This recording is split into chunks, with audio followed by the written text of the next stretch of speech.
ಈ ವರ್ಷದ ತುಳಸಿ ಹಬ್ಬ ಅಥವಾ ತುಳಸಿ ವಿವಾಹ ಯಾವ ದಿನ ಅನ್ನೋದು ಎಲ್ರಿಗೂ ಗೊಂದಲ ಇದೆ. ನವೆಂಬರ್ 12ನೇ ತಾರೀಕು ಆಚರಣೆ ಮಾಡಬೇಕು ಅಥವಾ ನವೆಂಬರ್ 13ನೇ ತಾರೀಕು ಆಚರಣೆ ಮಾಡಬೇಕು, ದ್ವಾದಶಿ ತಿಥಿ ನಮಗೆ ಯಾವಾಗ ಸಿಗುತ್ತೆ, ಹಾಗೆ ಯಾವತ್ತು ಶುರುವಾಗಿ ಯಾವತ್ತು ಯಾವ ಮುಹೂರ್ತದಲ್ಲಿ ಕೊನೆಗೊಳ್ಳುತ್ತೆ, ಹಾಗೆ ಪೂಜೆಯ ವಿಧಾನಗಳೇನು, ಯಾವ ಶುಭ ಮುಹೂರ್ತದಲ್ಲಿ ನಾವು ಪೂಜೆಯನ್ನು ಮಾಡಬೇಕು, ಒಂದೇ ದಿನ ಮಾಡಿದ್ರೆ ಸಾಕ ಅಥವಾ 2 ದಿನಗಳು ನಾವು ಈ ಒಂದು ತುಳಸಿ ಪೂಜೆಯನ್ನು ಮಾಡಬೇಕಾ ಅನ್ನೋದನ್ನೆಲ್ಲ ನಾನು ಪೂರ್ತಿಯಾಗಿ ಈ ಒಂದು ವಿಡಿಯೋದಲ್ಲಿ ತಿಳಿಸ್ಕೊಡ್ತಾ ಹೋಗ್ತೀನಿ.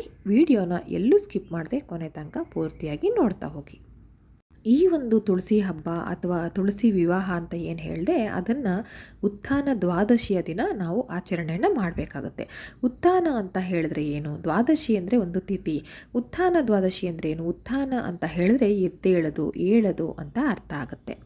ಈ ಒಂದು ದ್ವಾದಶಿಯ ತಿಥಿಯ ದಿನ ಶ್ರೀಮನ್ನಾರಾಯಣ ಅಥವಾ ಶ್ರೀ ಭಗವಾನ್ ವಿಷ್ಣು ನಿದ್ದೆಯಿಂದ ಎಚ್ಚರಗೊಳ್ತಾರೆ. ಅಂದರೆ ಅಂದಿನ ದಿನದಿಂದ ಎಲ್ಲ ರೀತಿಯ ಶುಭ ಕಾರ್ಯಗಳನ್ನ ಮಾಡೋದಕ್ಕೆ ನಮಗೆ ಅನುಕೂಲ ಆಗುತ್ತೆ.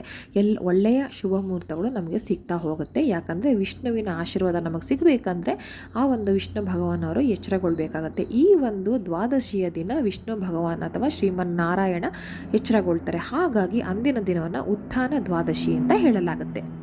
ತುಳಸಿಯನ್ನು ವಿಷ್ಣು ಪ್ರಿಯೆ ಅಂತ ಕೂಡ ಕರೀತಾರೆ. ಹಾಗಾಗಿ ಅಂದಿನ ದಿನವೇ ನಾವು ತುಳಸಿ ವಿವಾಹ ಅಥವಾ ತುಳಸಿ ಹಬ್ಬ, ತುಳಸಿ ಪೂಜೆ ಅಂತ ಮಾಡಬೇಕಾಗತ್ತೆ. ಇನ್ನು ಯಾವಾಗ ಈ ಒಂದು ತುಳಸಿ ಹಬ್ಬವನ್ನು ಮಾಡಬೇಕನ್ನೋದಾದರೆ ನವೆಂಬರ್ 12ನೇ ತಾರೀಕು ಅಥವಾ 13ನೇ ತಾರೀಕು ಅನ್ನೋದಾದರೆ ದ್ವಾದಶಿ ತಿಥಿ ಇರೋ ದಿನ ಮಾಡಬೇಕು ಅಂತ ಉಲ್ಲೇಖ ಇರುತ್ತೆ. ಅಂದರೆ ದ್ವಾದಶಿ ತಿಥಿ ಯಾವಾಗ ಶುರುವಾಗುತ್ತೆ ಅಂತ ಹೇಳಿದ್ರೆ, ಇದೇ ನವೆಂಬರ್ 12ನೇ ತಾರೀಕು ಸಂಜೆ 4 ಗಂಟೆಗೆ ಶುರುವಾಯಿತು ಅಂತ ಹೇಳಿದ್ರೆ ಮರುದಿನ ಅಂದರೆ ನವೆಂಬರ್ 13ನೇ ತಾರೀಕು ಮಧ್ಯಾಹ್ನ 1 ಗಂಟೆವರೆಗೂ ದ್ವಾದಶಿ ತಿಥಿ ನಮಗೆ ಸಿಕ್ಕತ್ತೆ. ಅಂದರೆ ಉತ್ಥಾನ ದ್ವಾದಶಿ ಅಂತ ಏನು ಹೇಳ್ತೀವಿ, ತುಳಸಿ ಪೂಜೆಗೆ ಮಹತ್ವವಾದದ್ದು ಆ ಒಂದು ಮುಹೂರ್ತದಲ್ಲಿ ಸಿಕ್ಕತ್ತೆ. ಇನ್ನು ತುಳಸಿ ಪೂಜೆ ಅಂತ ಹೇಳಿದ್ರೆ ಸಾಮಾನ್ಯವಾಗಿ ಅದನ್ನು ಸಂಜೆ ಹೊತ್ತು ಆಚರಣೆನ ಮಾಡ್ತೀವಿ. ಸಂಜೆ ಹೊತ್ತು ಆಚರಣೆ ಮಾಡೋದ್ರಿಂದ ಒಂದು ಕೆಟ್ಟ ಶಕ್ತಿಗಳು, ದುಷ್ಟಶಕ್ತಿಗಳು ಏನು ಮನೆ ಒಳಗೆ ಹೊಕ್ಕತ್ತೆ ಅದನ್ನೆಲ್ಲ ಈ ಒಂದು ತುಳಸಿ ಮಾತೆ ತಡೆ ಹಿಡಿತಾಳೆ ಅಂತ ಹೇಳಲಾಗುತ್ತೆ. ಇನ್ನು ದ್ವಾದಶಿ ತಿಥಿ ಇರುವಾಗಲೇ ನಾವು ತುಳಸಿ ಪೂಜೆನ ಮಾಡಿದ್ರೆ ಬಹಳನೇ ಶ್ರೇಷ್ಠ ಅಂತ ಹೇಳಲಾಗುತ್ತೆ. ಆದರೆ ಇಲ್ಲಿ ಏನಾಗಿದೆ ಅಂದರೆ 12ನೇ ತಾರೀಕು ಸಂಜೆ ಇದು ಶುರುವಾಗುತ್ತೆ 4 ಗಂಟೆಗೆ.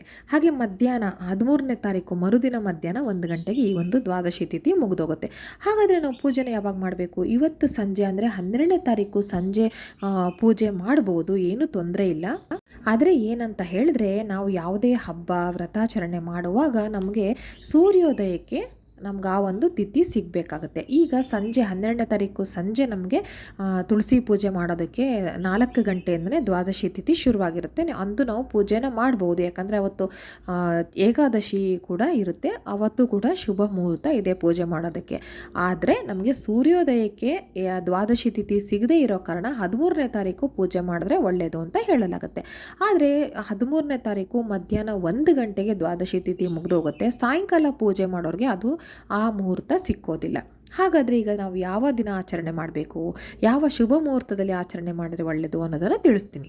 ನೀವು ಸಾಧಾರಣವಾಗಿ ಹಾಗೆ ಒಂದು ಸರಳವಾಗಿ ತುಳಸಿ ಪೂಜೆಯನ್ನು ಮಾಡೋರು ಆಗಿದ್ದಲ್ಲಿ, ಯಾಕಂದರೆ ಕೆಲವರು ಅದನ್ನು ವ್ರತಾಚರಣೆ ಲೆಕ್ಕದಲ್ಲಿ ಮಾಡೋದಿಲ್ಲ, ಹಾಗೆ ಸುಮ್ಮನೆ ಸರಳವಾಗಿ ಪೂಜೆಯನ್ನು ಮಾಡ್ತಾರೆ.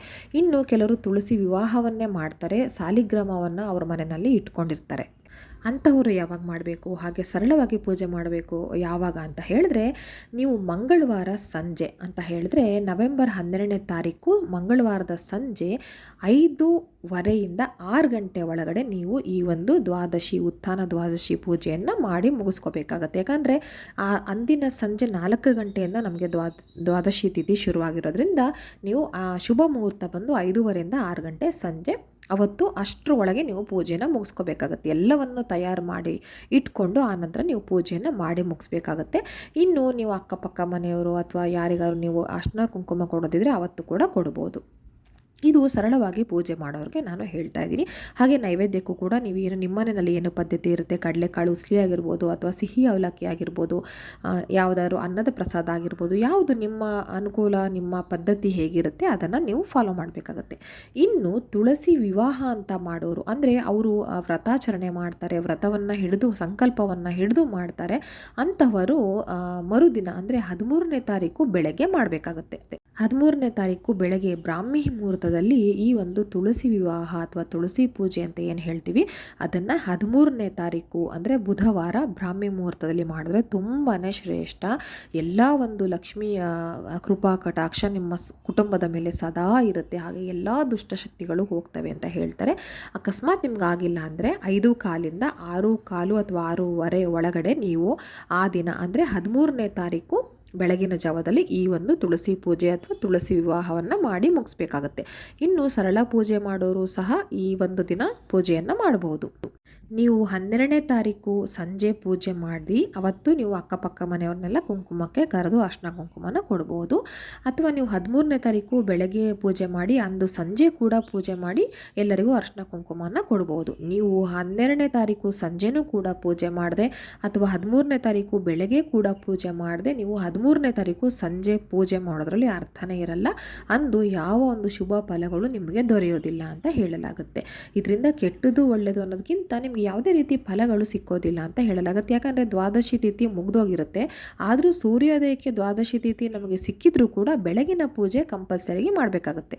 ಹಾಗಾಗಿ ನೀವು ಸರಳ ಪೂಜೆ ಸುಮ್ಮನೆ ಹಾಗೆ ಸಿಂಪಲ್ಲಾಗಿ ತುಳಸಿ ಮಾತೆಗೆ ಅಲಂಕಾರ ಮಾಡಿ ಎಲ್ಲ ಒಂದು ಪೂಜೆಯನ್ನು ಮಾಡೋರಂತ ಆದರೆ 12ನೇ ತಾರೀಕು ಸಂಜೆ ಮಾಡ್ಬೋದು.